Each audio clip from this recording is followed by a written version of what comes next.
reposer son cerveau. Quel bonheur! Bonjour, je suis Dominique Meunier, thérapeute et coach. J'accompagne les femmes souffrant de charge mentale et de trop-plein émotionnel à retrouver une vie joyeuse et légère en apprenant à lâcher prise et à gagner confiance en elles.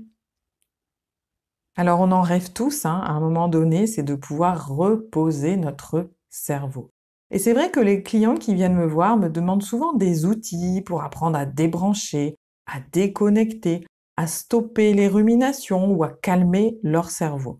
En effet, le rythme de la vie actuelle, pour peu que l'on travaille, que l'on ait un ou des enfants, que l'on pratique une activité ou que l'on s'adonne à une passion, tout ça semble nous amputer d'une partie de notre temps et de notre calme.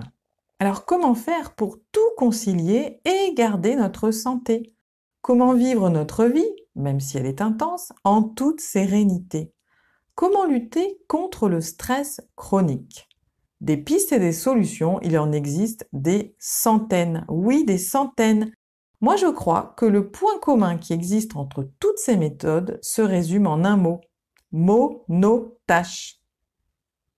L'idée, pour se sentir mieux, est de redevenir monotache. Je le dis souvent, notre cerveau ne peut faire qu'une seule chose à la fois, contrairement à ce que l'on croit. C'est la fameuse blague à propos des femmes multitâches. Désolée de casser l'ambiance, mais personne n'a cette capacité en réalité. Le cerveau, lorsqu'il est sollicité de tous côtés, fait une tâche puis une autre en alternance et le plus rapidement possible. Mais en aucun cas, il ne réalise tout cela en simultané. Ce qui revient à dire que l'on pense être performant alors que l'on maltraite notre cerveau. Résultat, un épuisement, une insatisfaction à ne jamais pouvoir faire les choses pleinement, un sentiment d'urgence permanent. Bref, on peut quand même mieux faire. Pourtant, quoi de mieux qu'un cerveau reposé, au top de ses pouvoirs si immenses et fonctionnant parfaitement et sereinement? Alors, à partir de maintenant, ne faites rien d'autre que d'écouter ce podcast. Puis, passez à l'action. Par exemple, juste respirer. Juste regarder dehors.